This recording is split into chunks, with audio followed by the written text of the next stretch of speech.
Start working on everything we've been talking about during this run right now. First of all, if you're trying to get hired, start building your reputation. Make sure it's a good one. Do what you say you're gonna do. Stay committed to that goal. Stay committed to your fitness, to your mental and physical fitness. Start dialing in your diet. It is truly a 360 approach to getting hired. You have to embody that whole thing.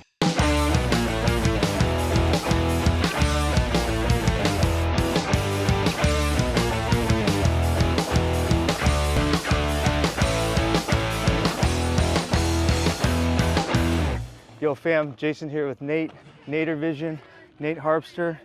He's a husband, father, 19-year career firefighter, and we're about to hit 4 miles. I know Nate's story. I don't want to tell it, but I think he has a great story to share. I want all you guys to hear. So let's start, Nate. Where are you from? I am from Buffalo, New York. Go Bills. Big game this weekend. Yes, sir. You know what? Every time I bet on the Bills, they lose. So. Well, then don't bet on them this weekend because they need to win. A little pump track? Yeah. Oh, that's awesome. Heck yeah. All right, so if you're from Buffalo, how'd you get to Arizona? Well, I visited a bunch of times back when I was in college, and I was a volunteer firefighter back there and had heard about Phoenix through training and all sorts of stuff. And when I came out and visited, I fell in love with it out here. I fell in love with that department and the way the guys treated everybody. So I started testing. I don't even know what year, but I started testing flying back and forth from Buffalo. So To test for Phoenix? yeah, so literally I'd fly out for the written, fly back home, fly out for the CPAT, fly back home, fly out for the first interview, fly back home. I did that for kind of 1.5 processes, and then just had I don't know if you call it epiphany, whatever, one day, and I'm like, I can't give up on this. I gotta go all in. And if I don't do this, I'm gonna forever regret it. So in 2003, I picked up and everything I had and just moved out here, no job, no nothing. Ended up living with my cousin while I kind of got my feet on the ground here. Morning. And started the process with Phoenix. I literally put all my eggs in that basket. I didn't test for anybody else. Got involved as I could with every aspect of the department that a civilian could.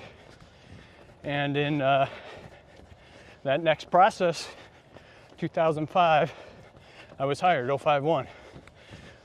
That's the really short version of it. But What college did you go to? I went to Canisius College in Buffalo, New York. What were you going to college for? Communications advertising. Just like everyone. Yeah. Communications. I'm a great communicator. Or business. Yeah. Right or left? Uh, You pick your poison. let's go right after the bridge. Right after the bridge. Whoa. Take a run. So what got you interested in firefighting? Morning. Hi, good morning. Well, ever since I was a kid, this is kind of what every firefighter says, but I fell in love with the romance of seeing the fire trucks and hearing the sirens. And in my small town, there was, like I said, a volunteer department, Grand Island Fire Company. Shout out to them. And my dad would take me, we'd hear the sirens. My dad would take me to, if there was a fire or if there was any accident, we'd go and check it out. So that kind of just boosted all of those Fire feelings. chaser. Yeah, fire chaser, the OG. And I just had it in me that I wanted to be a volunteer. As I got older, I wanted to serve the community I lived in. And I did. I was with Grand Island for 5 years, and I can remember we had an old truck, open cab in the back, and we were riding along Tailboarding? No, not tailboating. No, I'm not that old. But it was an open cab, so you're kind of just sitting backwards. Oh yeah, this and tracks. engine's right Yeah. here. That's how a lot of the ladders are set up too. Yeah, it was so sweet. But I remember just thinking, this is what I want to do for the rest of my life. I don't want to sit in an office. I don't want to be, a hedgehogger sitting in the cubicles and any of that stuff. I want to do this. And that's when the true quote unquote fire started to burn. And I began that whole process of testing. And I did test in Buffalo, but got on the list, but way down the list. That was really it, man. So you went to college, volunteer firefighter. You were coming back and forth to Phoenix. Yeah. Love the city. So you're doing the process here. Yep. Talk about how difficult it was when you were testing to get a fire job. Oh man, when we sat in that, it was so competitive. It still is competitive. It is, it's very competitive. But I feel like back when you were testing, man. Yeah, you're right. It was like trying to make it to the major leagues. For those of you that would have tested, let's just say early 2000s, and probably even before that, to be a fireman, firefighter, whatever you want to call it, was extremely difficult. So, I'd love Nate to talk about, his side of it, testing back then. Yeah, it was a full-time job. When I got here, I literally took a job at a furniture store up in Scottsdale. It's called Robin Stuckey Furniture. I think they're still around. I don't know. I don't think so. I think they used to call them Robin and Stick 'em because it was so expensive. Yeah. But anyhow, I took a job moving rugs, Oriental rugs, delivering them. Like when I walked in there, the boss was like, Brian Shanley, shout out to Brian. He was like, dude, you are way overqualified for this job. I go, I know, I'm on a mission. And that mission is to get on with Phoenix Fire. That's all I'm here for. I just need a paycheck and, gainful employment. And so that's where I was working. The competition to get hired back then, it was crazy because you had to put in all effort. And that's why that job allowed me to do that. It wasn't something I had to stay super dedicated to, focused on. It was just something to pay the bills. Yeah, I could focus on doing time with the community assistance program, getting involved with the Valley Hispanic Bomberos. Bomberos. Volunteering. Shout out Tony. Hell yeah. Volunteering with the union. Whatever it took to get my face seen, to start creating relationships, letting people know, and starting to build a solid reputation. It just, that day of that test, and every test I took, the what's it called downtown? I worked there. The Civic Center? Yeah. Oh, the convention center. The convention center. Yeah. Was packed. Oh, yeah. And I'm talking. So what year did you test?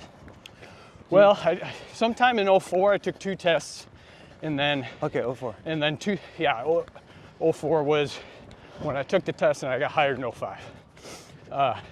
It was packed. I'm talking thousands of people, thousands. Everywhere you see the line wrapped around the building, and then some, and that was just for the Phoenix test. And you had to have it, and you had to make good on your word. Oh, we can make this. We got to speed it up. Of what your reputation was, of what work you were going to put in. Interview courses, just hours upon hours of prep. And that was, obviously you had to network and know people. Yes, yeah. But you also had to take a written test, which, in my opinion, was a lot harder back then. Especially if you didn't have any mechanical aptitude. Yeah, I or was. if you weren't good at math. That's it. Shit. Dude, I am the worst at math. Yeah. I'm a medic, but it's cool. We got cheat sheets. And again, thankful to the Bomberos group. There was a guy there, Omart, I think it's Tom Omart. He broke down that math so a guy like me could understand it, and that's saying a lot. And obviously I was able to score high because it was in that first class. Sure. And that was not on my own brilliance. That was, just working with people that were there to help out and push good people forward. And fortunately, I was seen as one of those good guys. Yeah, so my experience when I retired baseball, I started testing in 08, 9, 10, and the economy really took a crash. Yeah. And as he said, the convention center, you guys in Phoenix, literally thousands of people. When I say thousands, literally, there's probably 12 to 1,400 guys and women there to take the test. So you show up and people are wrapped around the building just to get in to take the test. I mean, that's how competitive it was. And, they may be hiring for what? Maybe 10 spots, maybe 5. Well, when I came on, we were hiring classes of 50. That's pretty big. Okay. Yeah. When I was testing, it was like, 5 to 10. Yeah, my class. Small quantities. My class was 50 guys, a couple gals. It was in a hiring spree, so you walked in there feeling pretty good that if you put in the work, you were going to be able to, be on the top end of that. But you had to put in the work, you know. So how many years did you test for till you got hired? So I always say it was 2.5 processes. Okay. Because I can't remember the first few years when I was flying back and forth. That was probably in 2003 time frame. And then obviously, I moved out here in 03. So it was 2000 and 2001 time frame. Right around 9/11. Yeah. And that's when a lot of people, really wanted to serve, after 9/11. Right. Which is pretty amazing. It speaks volumes to people. Absolutely. So Nate is 17 years? 19. Oh shit. Just turned 19. 19-year veteran with Phoenix. He's also a medic. What does it look like for you being, are you what, 48? Oh, shifts? 49? How old are you? Oh, I'm 47. 47. Yeah. The daily grind, Phoenix is busy. How do you do it all? Like, how do you manage sleepless nights, double-digit calls? Yeah. Seeing bad stuff? Yeah, man, it's over that amount of time, you get a cumulative effect. I call it microdosing of sleep deprivation, of diet if you're not paying attention to it, of carcinogen exposure, all these different things, and horrible calls.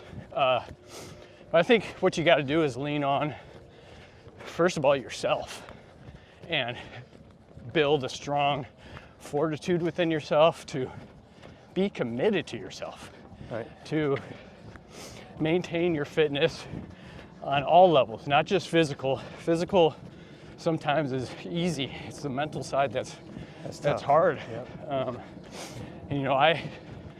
I've gotten real big into cold plunge and sauna and breath work and all those different modalities to help with the physical side, to complement the physical side.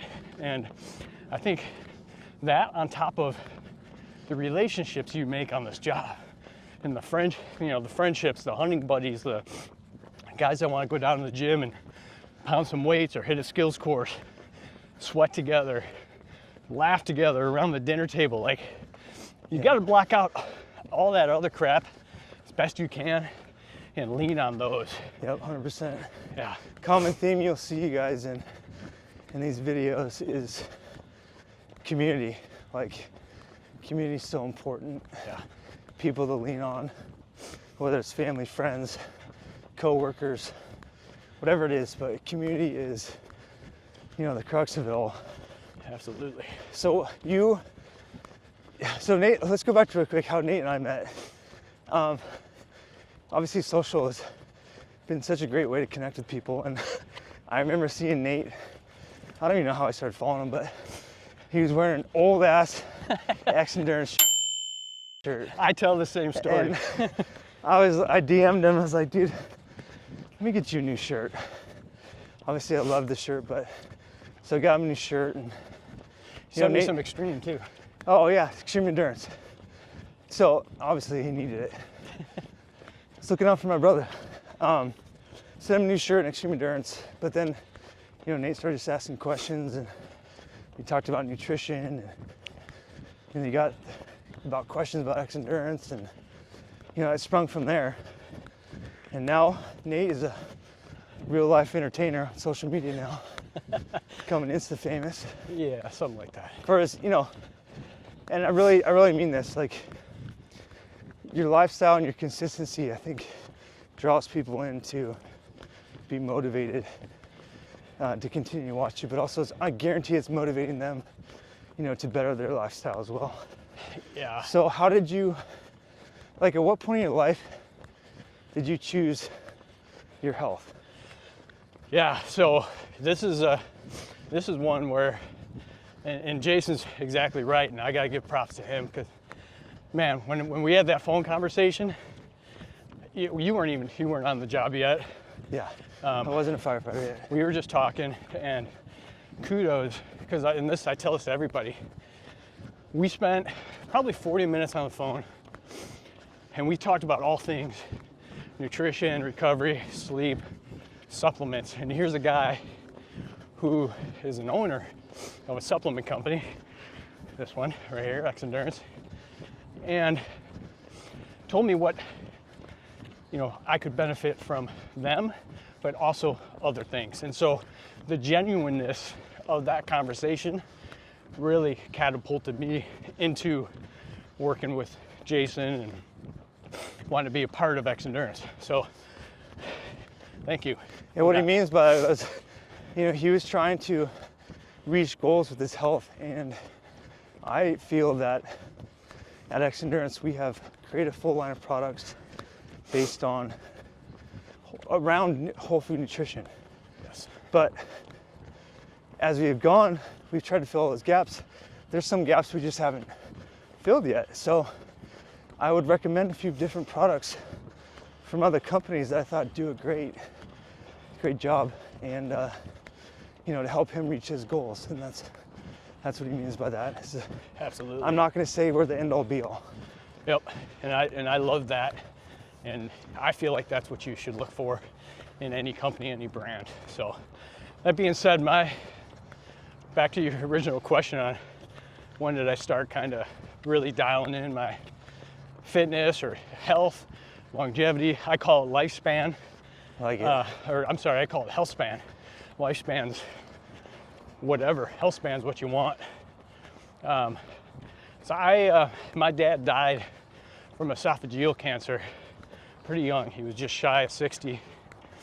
And he was the healthy guy, standard American diet. Was a semi-pro football player, bigger dude, just a huge heart, loved by so many people. And he was just taken way too early. Yeah. And he didn't even know, when they found out it was stage 4. He never went to the doctor, never really paid attention to blood work, any of that stuff. Well, right. A few years after that, I saw a picture of myself. I was fishing with my kids in Pennsylvania, and I just looked doughy. I looked at myself and I go, dude. You look doughy? Oh, I'll shoot you the picture, man. Oh no, I remember seeing it. Yeah, I just was doughy, And if I had my shirt on and everything, you say, oh, that dude's in shape, looks buff. But he's a firefighter. He's in shape. You take that shirt off, and I was soft. And being soft on the outside means soft on the inside. Yeah. You're not paying attention to the exterior, what's going on inside. It's tenfold. So after seeing that and thinking about my dad and thinking about all the extra exposures I have, the sleep deprivation, carcinogens, all that stuff. Let's turn around. I needed to really dial it in for my family. Go right back down. Yeah. Or the other side, doesn't matter. Well, we're going off-road. Okay. So I had to really dial it in Run in the dirt. for my dirt run, Dirt run. for my family, so I could be there for them. Did you hear that, you guys? So he had to dial in his health so he could be there for his family as long as he can. That's it. And it wasn't just about job performance, guys. My true why was my family. It was longevity. To be able to play with my grandkids, to be able to throw them up in the air, to be able to get up off the ground, play ball with them, whatever. That is truly what it's all about. The performance, absolutely on this job. You have to be ready to rock and roll, and do the job as a professional. But when the end comes, when you walk out that bay for the last time, I want to be able to kick as much ass in retirement as I did on the job. Yep. You know, and it takes effort. And my dad was always a big guy on hustle. I'd hear him whistling from the stands when I was playing soccer. Hustle, hustle, let's go.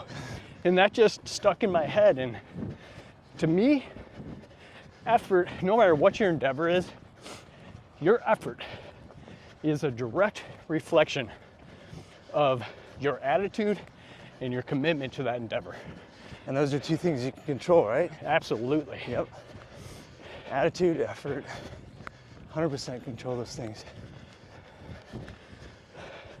So what are the I can't even talk. Specifics that you said, all right, I'm choosing my health. Yeah. I'm choosing longevity. So where'd you start? I started with diet. And where are you at today? I'm still working on it, man. I know, but I you started probably with one thing. Yeah, I started with diet. I really needed to reel in the types of food I was eating, because I love food. You wouldn't look at me, you wouldn't think of it like I'm 155, 160 pounds, right? You wouldn't think I love food, but man, can I eat. And that just equaled that doughy figure. Yeah. I would eat whatever, it didn't matter. Now, I pay attention to ingredients. I stay away from processed foods. Stay away from all the seed oils, all that stuff. I just am almost obsessed with eating clean. It's not to say I don't have a good time and have some cake every once in a while and, you know, splurge, but 90% of the time, I'm paying attention to that from that day forward and now. 100%. And to sum that up, listen, if you're looking for abs, they're truly made in the kitchen. For sure. You know, whole foods, stay away from processed if you can. It's really hard these days. But, you know, 80-20, guys. 80-20. Yeah. So, okay, diet, what was next? Was regular exercise. Regular exercise. I was what does that mean? Yeah. Well, prior to that, yeah, running. For me, yeah, regular. For me, I used to call myself like a 33% CrossFitter, because we would, you know, at the station, typically we're there 10 days a month. Right. At least I am. And I would only work out at work. So it took, and sometimes I wouldn't. So it took a paradigm shift into, no, this is a daily thing. On shift, off shift, a commitment to your fitness level. And I started easy, just easy CrossFit, easy lifts, moving my body every single day, and then progressed into all the crazy stuff I do now.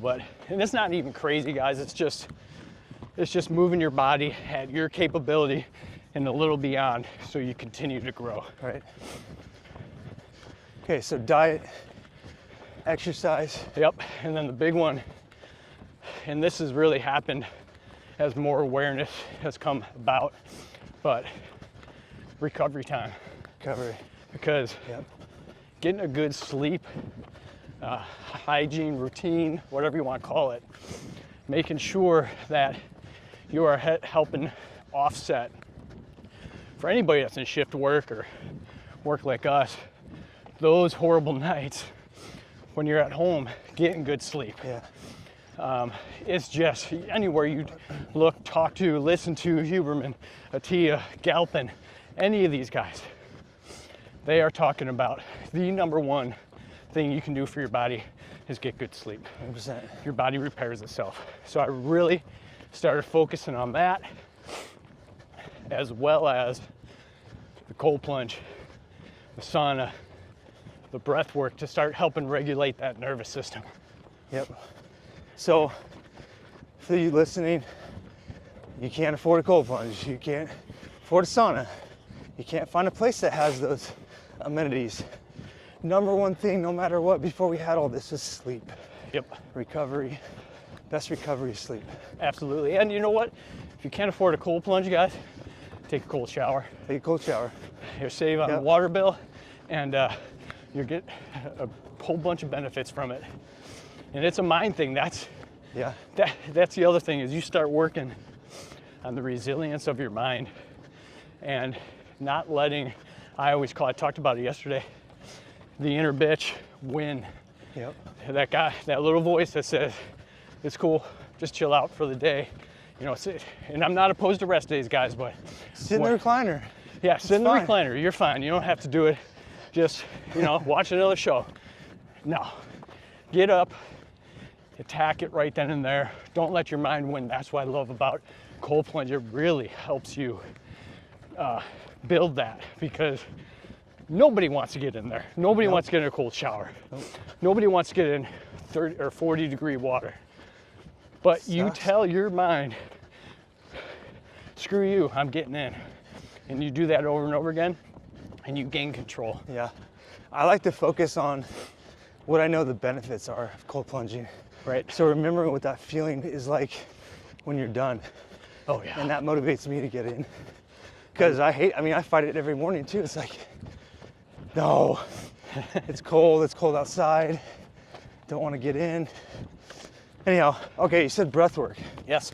What kind of breath work do you do, and what does it do for you? I like practicing Wim Hof. And I know it's probably popular right now, but Wim Hof to me is, I don't know. What is Wim Hof? So you breathe, you can look it up, but you breathe at a rapid pace, fully in, fully out, for about a minute, minute and a half. You let all your air out and hold your breath and time it. Then at the end of that breathless hold, I call it, take a big breath in for about 15 seconds and repeat it for like 4 cycles. And you will be surprised at how long you go without air. Like, sure. I've gone up to, I think my best is like 3 minutes, 30 seconds. Damn. Haven't hit that lately at all, but that's insane. But you get such a euphoric feeling during that. You tune out all the noise in your head because you're just concentrating on your breath. And physiologically, it really helps, again, reset that nervous system, because we are so amped up all the time. Yeah. It is good to work and then de-escalate your nervous system, get into that kind of zone, that flow of not thinking of anything, slowing your heart rate down. Just the benefits there are tremendous. 100%. And on top of that, nasal breathing is pretty great too. I'm not doing it now because I'm a little out of breath, but I really try to practice when I'm exercising nasal We're almost breathing. 3 miles in. Holy cow, He's really? holding in there. Jeez, Yeah. that's pretty good. It's really good. I haven't ran 3 miles in a long time. So I know we've kind of jumped all over. Yeah. We started with firefighting, but I want to go back to that. Okay. What are some of the positives about firefighting? Because, listen, I'm going to ask you what the negatives are too, but Yeah. I want to start with the positives. Like, what do you love about the job? People that are listening to this that are, firefighters or want to be firefighters, I really think should hear it from someone who's been on the job for so long. So, what are your positives? Well, first and foremost, Fire career. the excitement of the job, man. I mean, it is a fun job. Do you still get excited every day? Yeah, I don't feel like I'm going to work. And I think that is key no matter what your aspirations are. Find something where you don't feel like you're going to work. I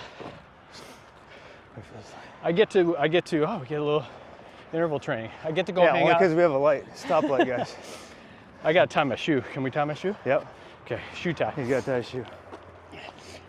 St. Clair's running me out of my shoes, man. What kind of shoes you wearing? What are these? Those Altas. You get to hang out with your buddies every day. It's such a cool experience to go and spend 24 hours with a second family, guys that literally will lay down their life for you. That's something that can't be replicated unless you've been in the military, and I haven't, and thank you to those who have. That is such a cool dynamic of this job. Totally one of the benefits. And I'd be lying if I didn't say, helping people is fun. It is rewarding when you actually, and we'll be real here for a minute, when you actually get to help somebody that's truly in need, whether that be putting out their house that's on fire, helping a loved one who's, acutely sick, and doing interventions that will save their life. And that is something, again, that is, you can't explain it, how that makes you feel. 100%. And for those of you that are listening, you may not be able to comprehend, but when you said like brothers and sisters that will lay down their life for you, it truly means that. Yeah. And that's what you're sworn to do.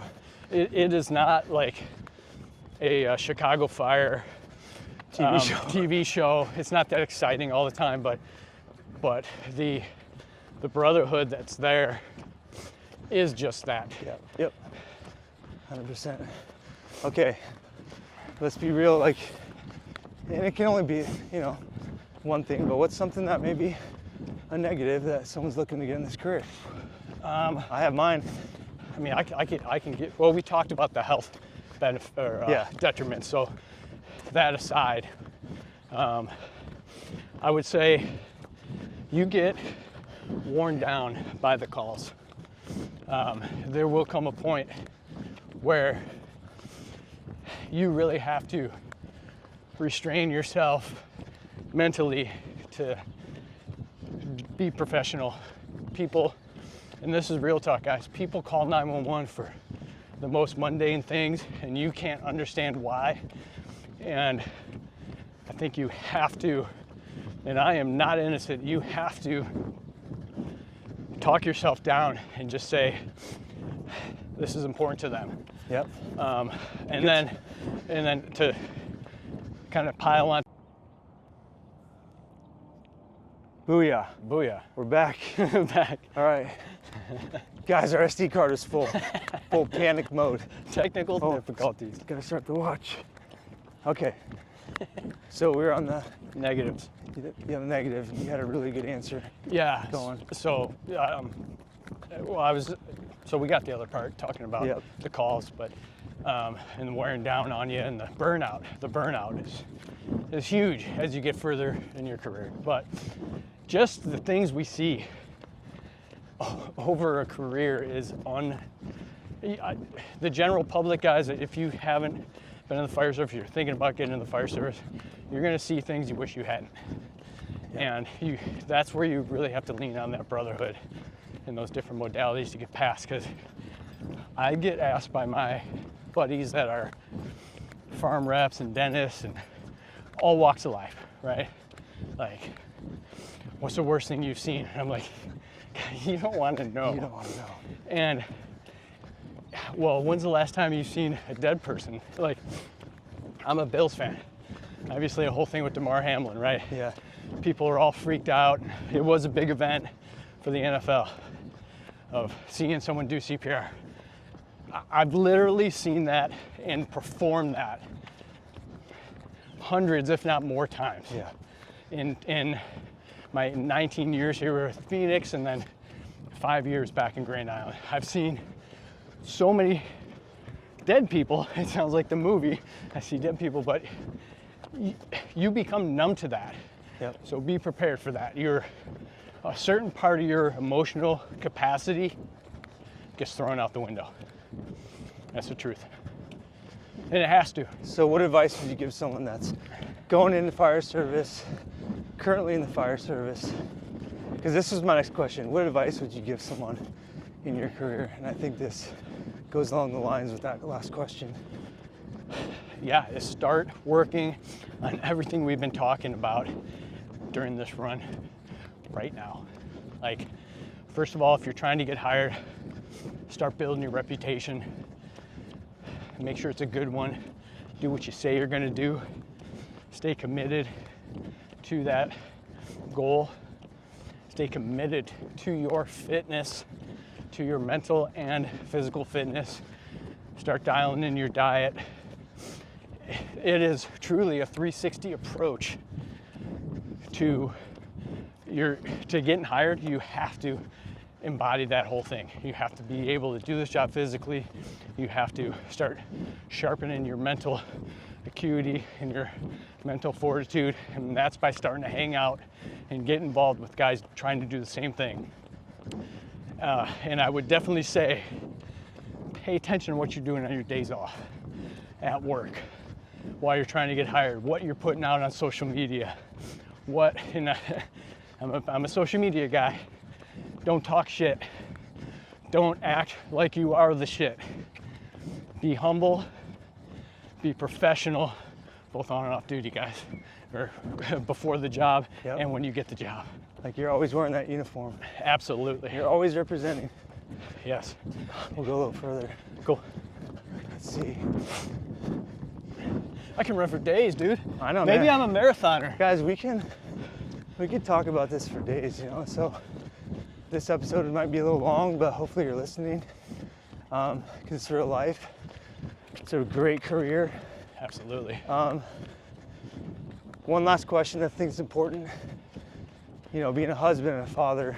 Yes. And living the life of a first responder. How do you balance that? What advice would you give? Well, first of all, give props to my wife. It is not easy on your spouse at all. I'm sure your wife's starting to figure this out. Yeah, the schedule's tough. Schedule is tough. She's basically a single mom for a lot of the time. Yeah. Between regular shifts and overtime shifts. Make your family a priority. Like, there's been times where I haven't been good at this, guys, where I've chose work over family, and I regret those times. I got a daughter that's going to college next year, and you know, I want to make and spend time with her as much as possible. Make that a priority. Remember, yes, your fire family is important, but the one you come home to and are gonna be there after you leave that fire family is the most important.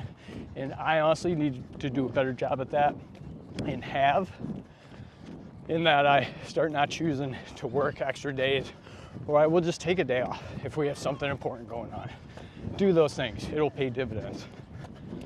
Damn, I love that answer. Shit, that could be a full episode right there, you guys. Your health, family, right there. Yep. We gotta end it on that, but quick little fun questions. Favorite type of food or ethnicity? What do you got? Well, is it Italian? No, I love pizza, man. Pizza and wings. Pizza and wings. If I could eat that I was gonna every ask day, you if you wanted like ice cream or cannoli. Like, I do love cannolis. I have a big sweet tooth. Well, I told you I like all sorts of foods, man. That's a tough question for me. All right, what kind of pizza? Oh, just straight. I like thin crust. Prison meal. Last pizza you'll ever get.